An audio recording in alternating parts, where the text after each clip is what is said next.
오늘 본문 말씀 마태복음 24장 29절로 31절 말씀입니다.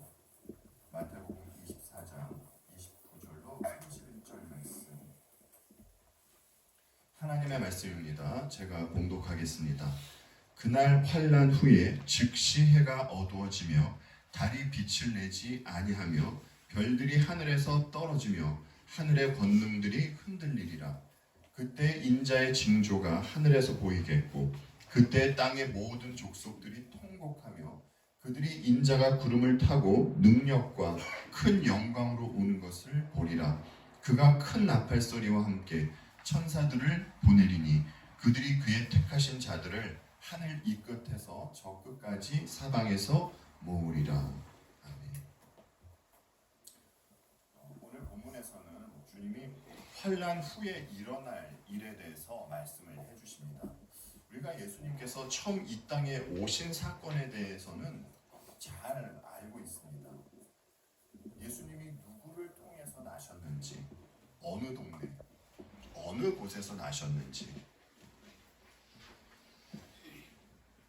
또 주님이 나셨을 때 주위에 어떤 사건들이 벌어졌는지 우리는 이에 대해서 잘 알고 있습니다. 하지만 우리가 예수님께서 다시 오실 것에 대해서는, 다른 말로 해서 재림에 대해서는 잘 모르고 있습니다. 그런데 오늘 본문을 보면 주님이 재림에 대해서 아주 간결하면서도 정확하게 말씀해 주고 계시는 것을 볼 수 있습니다. 그날에는 빛이 없어지고 어두움이 임하며 이 세상은 통곡을 한다라고 말씀을 하십니다.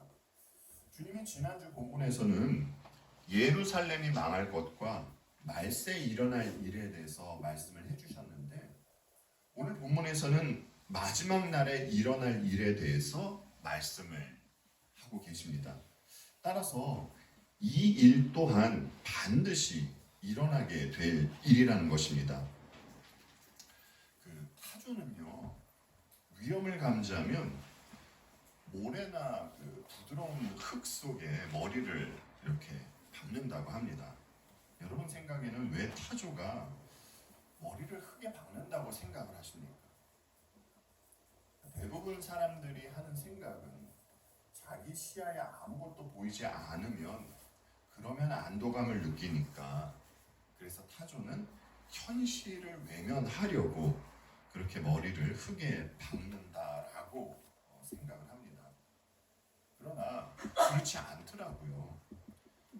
타조는요, 시각보다 청각이 발달되어 있는 동물이라고 합니다. 그래서 모래나 흙에 머리를 박으면 맹수나 사냥꾼들이 어디 있는지 더 잘 알 수 있다고 합니다. 그래서 타조는 이 소리를 듣기 위해서 머리를 흙 속에 박고 또 그 소리를 들으면 소리가 나는 반대 방향으로 냅다 주랭랑을 친다라고 해요. 그러니까 타조는 현실을 외면하는 것이 아니라 오히려 현실을 더 직시하려고 머리를 흙에 박는 것입니다. 여러분, 예수님은요 반드시 오실 것입니다. 환난 날들이 지난 뒤에 말이죠. 우리는 현실을 직시해야만 합니다. 그리고 준비를 해야 해요. 타조가 흙에 머리를 박고 맹수의 소리에 귀를 기울였듯이 때로 우리는 세상의 소리를 막고 온전히 성경 말씀에만 귀를 기울여야 합니다. 이것은 영원한 생명이 달린 문제입니다. 이것이 현실로 벌어질 일인 것이에요. 주님이 처음 이 땅에 오실 때는 사람들이 몰랐습니다. 그러나 주님이 다시 오실 때는 사람들이 다 알게 될 것입니다. 왜냐하면 모든 사람들이 주님이 오시는 그 영광스러운 광경을 목격하게 될 것이기 때문입니다. 그렇다면 사람들은 어떻게 주님이 오시는 것을 보게 되는 것입니까? 이에 대해서 본문 29절로 30절이 이야기를 해주죠. 그날 환난 후에 즉시 해가 어두워지며 달이 빛을 내지 아니하며 별들이 하늘에서 떨어지며 하늘의 권능들이 흔들리리라. 그때 인자의 징조가 하늘에서 보이겠고 그때 땅의 모든 족속들이 통곡하며 그들이 인자가 구름을 타고 능력과 큰 영광으로 오는 것을 보리라. 본문이 말하는 것이 우선은 하늘에 어떤 표적과 징조가 나타나는데 사람들은 이 표적과 징조를 보면서 주님이 오시는 것을 보게 된다라고 합니다. 그렇다면 여러분, 하늘에 보이는 이 표적과 징조가 나타내는 것이 그것이 무엇일까요? 여러분, 이사야 13장 말씀을 한번 보십시오. 주님의 날이 온다. 무자비한 날, 진노와 맹렬한 분노의 날, 땅을 황폐하게 하고 그 땅에서 죄인들을 멸절시키는 주님의 날이 온다. 하늘의 별들과 그 성자들이 빛을 내지 못하며 해가 떠도 어둡고 달 또한 그 빛을 비치지 못할 것이다. 내가 세상의 악과 흉악한 자들의 악행을 벌하겠다. 교만한 자들의 오만을 꺾어놓고 포악한 자들의 거만을 낮추어 놓겠다. 내가 사람들의 수를 순금보다 희귀하게 만들고 오빌의 금보다도 드물게 만들겠다. 하늘이 진동하고 땅이 흔들리게 하겠다. 만군의 주님께서 진노하시는 날에 그 분노가 맹렬히 불타는 날에 이 일이 이루어질 것이다. 아멘. 지금 우리가 본 이 이사야 13장은요, 하나님께서 바벨론을 심판하실 것이다 라는 것에 대한 내용입니다. 주님은 지금 우리가 읽은 이사야서의 말씀을 인용하고 계신 것으로 보여요. 이 날은 바벨론에게 있어서 심판의 날이 되는 것이고요, 이스라엘에게 있어서는 구원의 날이 되는 것입니다. 이와 같이 마지막 날 하늘에 보이는 이 표적과 징조는 우선적으로 심판을 나타내는 것입니다. 오늘 본문을 보면 해는 어두워지고 달은 그 빛을 잃고 별들은 하늘에서 떨어진다라고 하죠. 그날에는 어둠이 임해요. 우리가 출애굽기를 보면 하나님께서 애굽에 그 10가지 재앙을 내리시잖아요. 이 재앙을 내리시는데 이것은 하나님께서 애굽을 심판하시는 것입니다. 그런데 이 10재앙 중에서 9째 재앙이 어떤 재앙이죠, 여러분? 혹시 기억나세요? 그 9째 재앙이 어둠이 임하는 재앙입니다. 그러니까 성경이 말하는 어둠이 가리키는 것은요, 심판인 것이에요. 지금 우리가 살아가는 이 땅에는요, 어떤 법칙들이 있습니다. 가령 그 높은 곳에서 어떤 물건을 떨어뜨리면 그 물건이 땅으로 떨어지잖아요. 그리고 우리가 날마다 맞이하는 날에는 낮만 있는 것도 아니고 밤만 있는 것도 아니고 낮과 밤이 있습니다. 우리에게 낮과 밤이 있는 것은 지구가 같은 각도를 유지하면서 자전을 하며 태양을 돌기 때문이에요. 우리는 눈에 보이지 않는 이런 법칙이 있기 때문에 주어진 삶을 안전하게 살아가고 있는 것입니다. 이 법칙 가운데서 그 무엇 하나라도 틀어지면요, 우리 가운데 이 땅에 남아있을 사람은요, 단 한 사람도 없을 것이에요. 그런데 여러분 한번 생각해 보십시오. 우리가 그 자연이 좋은 곳, 가령 무슨 뭐 그랜드 캐년 같은 그런 곳에 가면 이제 하늘도 너무 멋있어 보이고 광경도 굉장히 멋있어 보이잖아요. 근데 그런 모습을 보면 얼마나 감탄이 절로 나옵니까? 하지만 아무리 자연이 아무리 멋진 그런 그랜드 캐년 같은 곳이라도 전체적인 이 지구로 보자면 그것은 사실 아무것도 아니에요. 그런 것은 정말 빙산의 일각에 지나지 않습니다. 이 지구는요, 어마어마하게 큽니다. 그런데 이런 지구는 또 우주에서 보자면 그 바닷가에 있는 모래 알갱이보다도 더 작지 않습니까? 여러분, 그런데 이런 지구가 어떻게 매일 같은 각도를 유지하면서 한 채 오차도 없이 태양 주위를 도는 것입니까? 그 히브리서 1장 3절과 2장 10절에 보면 이런 말씀이 있어요. 이는 하나님의 영광의 광채시요 그 본체의 형상이시라. 그의 능력의 말씀으로 뭐를 붙드신다고 그러시죠? 예, 만물을 붙드시며 죄를 정결하게 하는 일을 하시고 높은 곳에 계신 지극히 크신 이의 우편에 앉으셨느니라. 그리고 2장 10절 말씀을 보면 하나님께서는 만물을 창조하시고 뭐를 또 보존하시는 분이라고 합니까? 만물을 보존하시는 분이라고 하죠. 지구가 같은 각도를 유지하면서 같은 속도로 태양 주위를 도는 것은 하나님께서 이 만물을 붙드시고 보존하시기 때문이에요, 여러분. 다른 말로 해서 하나님께서 질서를 잡고 계시기 때문입니다. 해와 달이 빛을 내고 별들이 그 자리에 있는 것은 하나님께서 그 모든 것을 보존하시고 유지하시기 때문입니다. 따라서 본문에서 보여주는 표적과 징조가 나타내는 것은요, 마지막 날 하나님은 그 만물을 붙잡고 계시던 손을 놓으신다는 것이에요. 그래서 하나님께서 잡고 계신 질서가 무너지는 그것을 사람들이 이제 보게 된다는 겁니다. 그리고 이 부분에 있어서 우리가 한 가지 이제 생각해 봐야 할 사항이 있습니다. 여러분은 오늘 본문을 보실 때 어떻게 보셨습니까? 본문을 보시면서 문자적으로 보셨습니까? 아니면 상징적으로 보셨습니까? 우리는요, 오늘 본문을요, 문자적으로만 봐서도 안 되고요, 상징적으로만 봐서도 안 됩니다. 우리는 문자적으로, 상징적으로 같이 봐야 해요. 우리는요, 영화 같은 것을 너무나 많이 봐서 오늘 본문과 같은 말씀을 보면 우리가 보았던 무슨 스타워즈나 뭐 인디펜던스 데이와 같은 이런 영화를 떠올리게 되는 경향이 있는 것 같습니다. 하늘에서 진짜 별들, 어떤 행성들이 지구에 떨어지는 것을 생각을 하죠.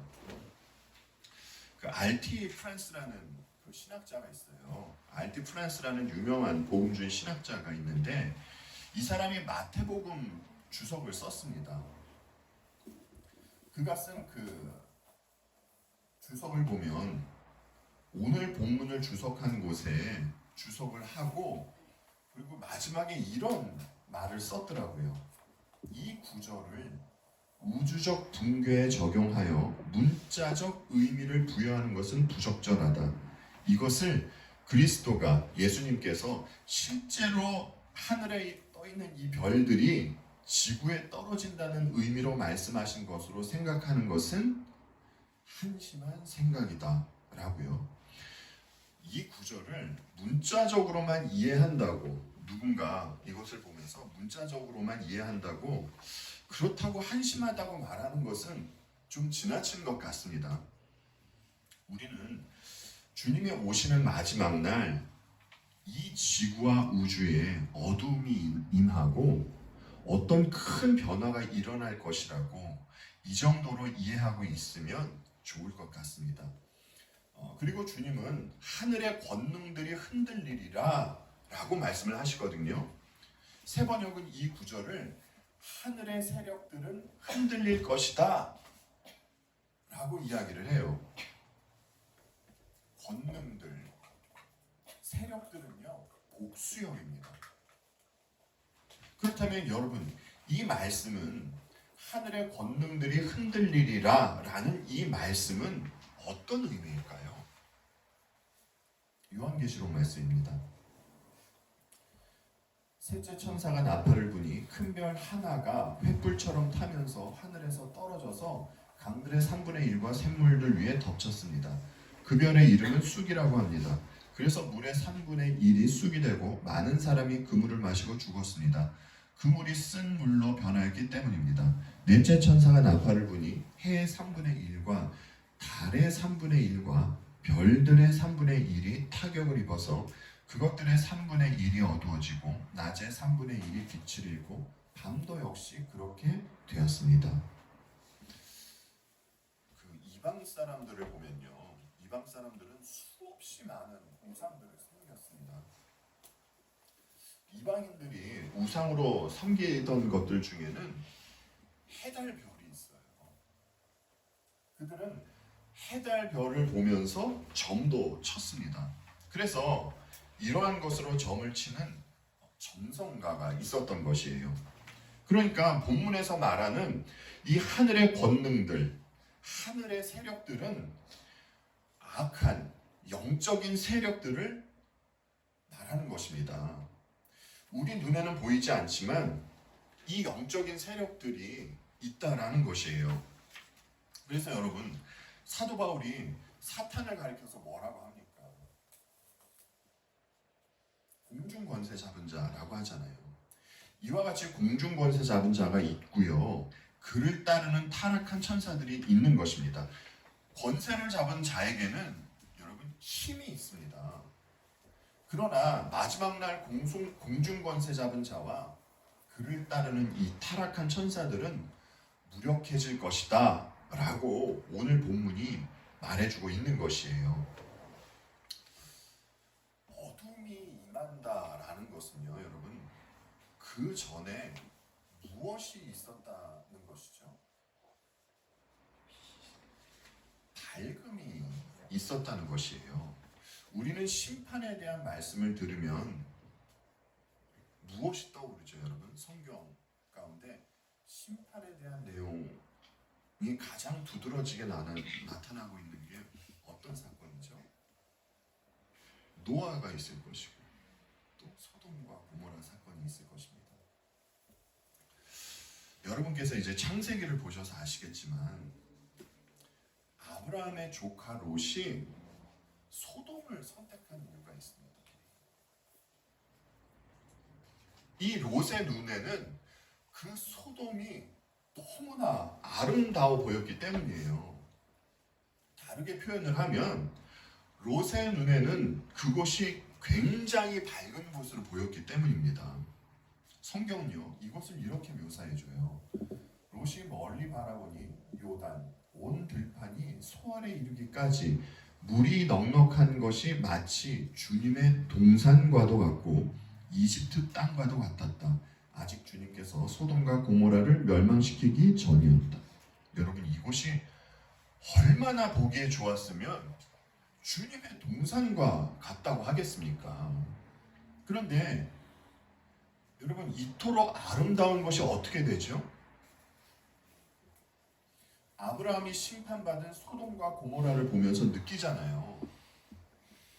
거기에 솟아오르는 연기가 마치 옹기까마에서 나는 연기와 같았다 라고 말이죠.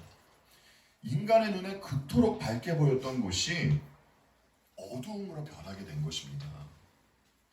아름다웠던 것이 처참하게 된 것이에요. 그래서 우리는 이 세상에서 나와야 하는 자들이지, 이 세상에 아방궁 세우려고 하는 자들이 아니라는 것이에요. 왜냐하면 이 세상이 아무리 아름답고 또 풍요롭게 보여도 이 세상은 반드시 심판받게 될 곳이기 때문입니다. 그런데 이 소돔과 고모라 얘기를 보면요, 참 흥미로운 점이 눈에 띕니다. 롯이요, 소돔이 심판받을 것을 알고 그 자기 딸들과 사위될 사람들에게 그 사실을 알려주잖아요. 그런데 사위될 자들이 롯의 말을 어떻게 들었습니까? 사위들은요, 롯이 농담하는 줄 알아요. 농담한다고 생각했습니다. 그러니까 세상 사람들은 성경이 말하는 심판의 날을 농담 수준으로 생각하고 있다는 겁니다.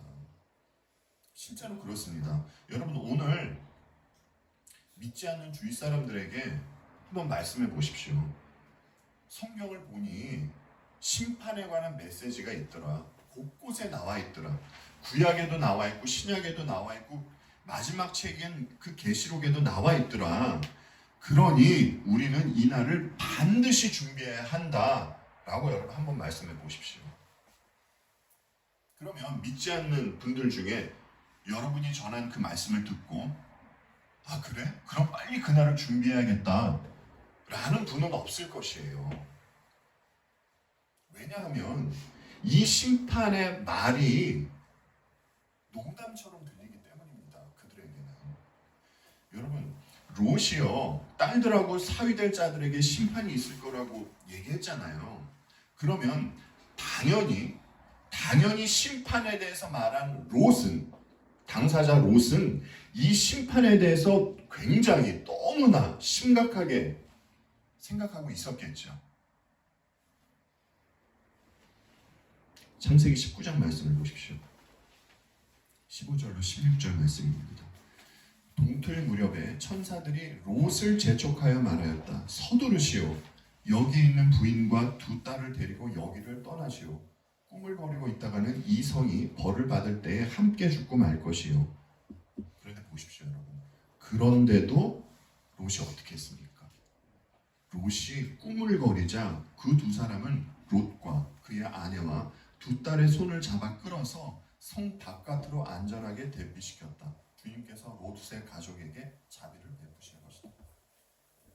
롯은요 자기가 말한 이 심판에 대해서 심각하게 여기고 있지 않았던 것입니다. 여러분 보세요. 천사들이 아니었으면 롯과 그의 식구들은요 다른 소돔 사람들과 함께 유황불에 맞아 죽었을 것입니다. 그런데 그와 그의 식구들이 어떻게 살게 된 것입니까? 물론 중간에 롯의 아내가 뒤를 돌아봐서 그녀가 그 속은 기둥이 되지만 말입니다. 천사들이 그들을 성 밖으로 대피시켜 주었기 때문이에요. 하나님께서 그들에게 자비를 베풀어 주셨기 때문입니다. 우리도 사람들에게 우리는 죄인이다. 죄사함 받아야 한다. 그래서 예수 그리스도의 십자가를 믿어야만 한다. 반드시 심판의 날은 있을 것이다.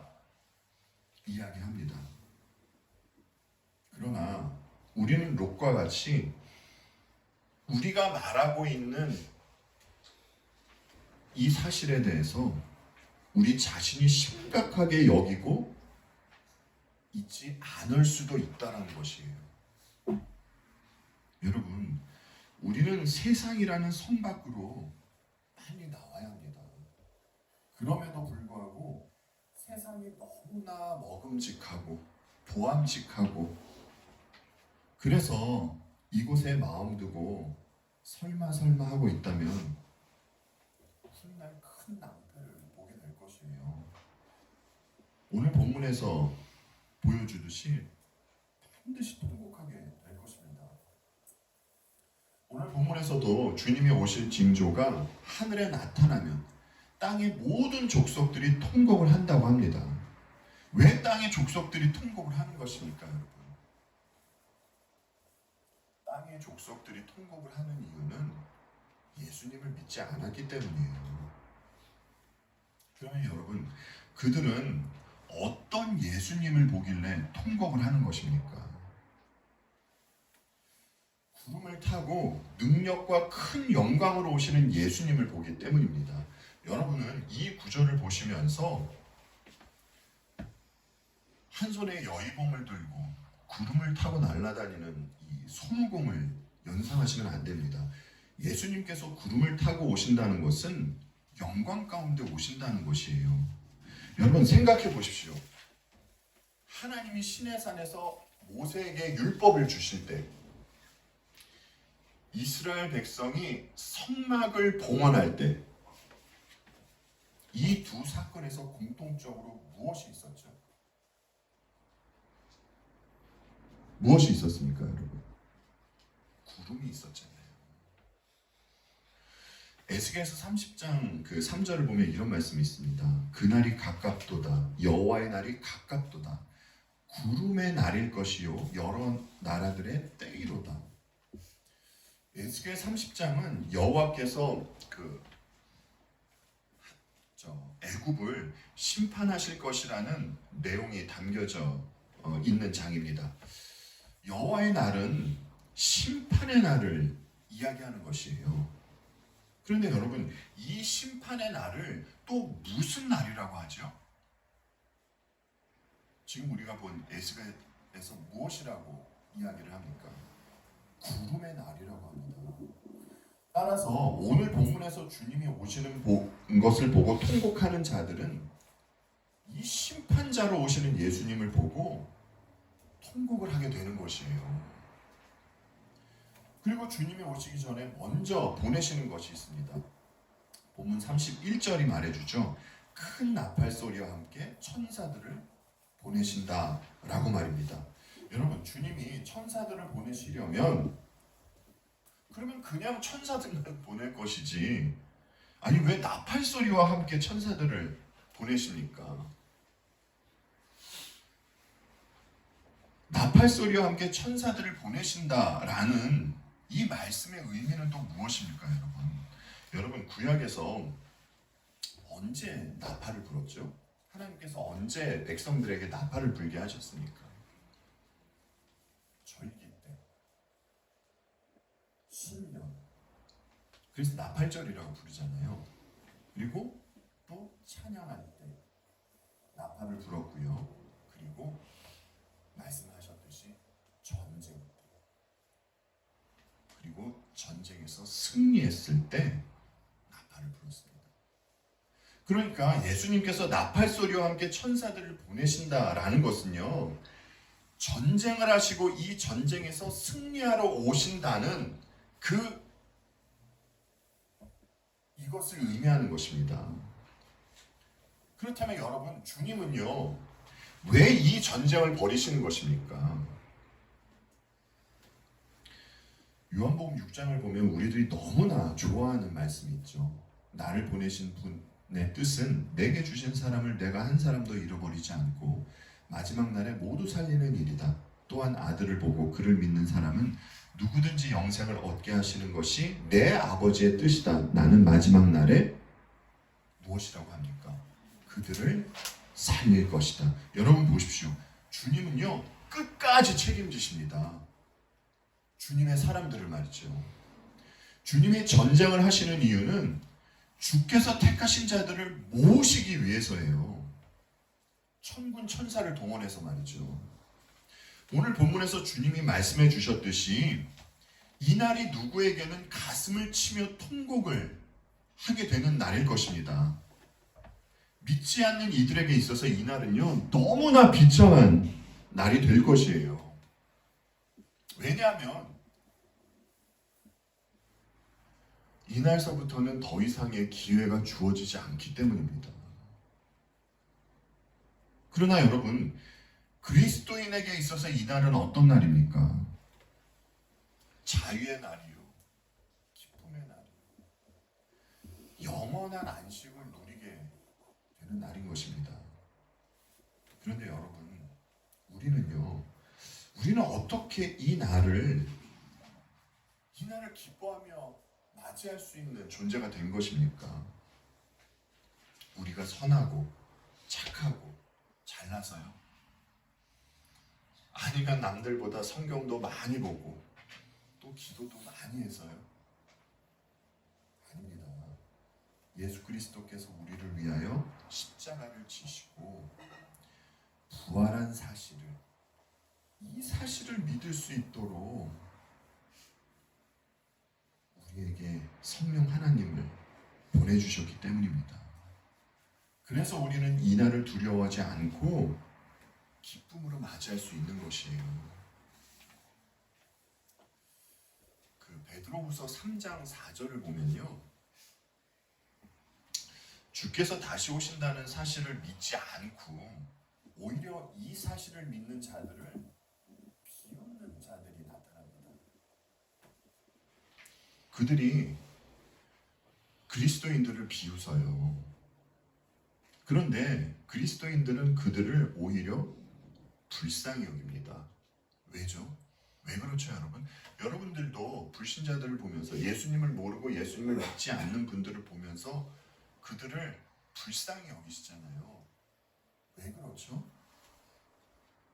성경이 그들에 대해서 이렇게 이야기하기 때문입니다. 계시록을 보면요, 주님을 거부했던 자들이 산과 바위에게 이야기를 해요. 불신자들이 산과 바위에게 자기들 위에 좀 무너져 내려달라 라고 이렇게 이야기를 합니다.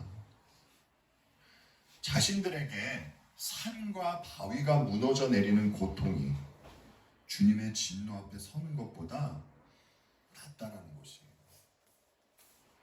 이것이 베드로후서 3장 4절에서 그리스도인들을 비웃는 자들이 겪는 결국인 것이에요. 마지막 날에 주님은 잠자고 있는 모든 그리스도인들을 살리실 것입니다. 그리고 본문에서 말씀하셨듯이 주님은 천사들을 보내시사 모든 그리스도인들을 모으실 것이에요. 그러면 여러분, 그날에 죽지 않고 살아있는 그리스도인들은 어떻게 되는 것입니까? 만약 지금 저희들이 이렇게 예배를 하고 있는데 지금 이 순간 예수님께서 재림해서 오세요. 그럼 이제 우리는 어떻게 되는 것입니까? 이에 대해서 데살로니가 전서가 이렇게 이야기를 해줘요. 우리는 주님의 말씀으로 여러분에게 이것을 말합니다. 주님께서 오실 때까지 살아남아 있는 우리가 이미 잠든 사람들보다 결코 앞서지 못할 것입니다. 주님께서 호령과 천사장의 소리와 하나님의 나팔 소리와 함께 친히 하늘로부터 내려오실 것이니 그리스도 안에서 죽은 사람들이 먼저 일어나고 그 다음에 살아남아 있는 우리가 그들과 함께 구름 속으로 이끌려 올라가서 공중에서 주님을 영접할 것입니다. 이리하여 우리가 항상 주님과 함께 있을 것입니다. 그러므로 여러분은 이런 말로 서로 위로하십시오. 여러분, 사도 바울이 이러한 말로 서로 위로하라고 이야기를 합니다. 그럼 우리는 정말 이 내용이 우리에게 위로로 다가와야 하는 것이에요. 차치하고요. 여러분, 여기서의 나팔 소리는요, 전쟁의 나팔 소리가 아니라 승리의 나팔 소리입니다. 먼저 잠들었던 그리스도인들이 일어난다라고 하지요. 그 다음에 그리고 살아있는 그리스도인들이 그들과 함께 잠들었다가 일어난 그들과 함께 주님을 영접하게 될 것이다 라고 데살로니가 전서가 증언하고 있습니다. 아까 잠깐 언급했듯이 주님의 초림 때에는요, 주님이 이 땅에 오셨는지 아무도 몰랐습니다. 그리고 주님도 너무나 초라한 모습으로 오셨어요. 그러나 여러분, 재림 때는 다릅니다. 모든 사람이 주님이 오는 것을 볼 것이에요. 그리고 이때의 주님은 말할 수 없이 영광된 모습으로 오실 것입니다.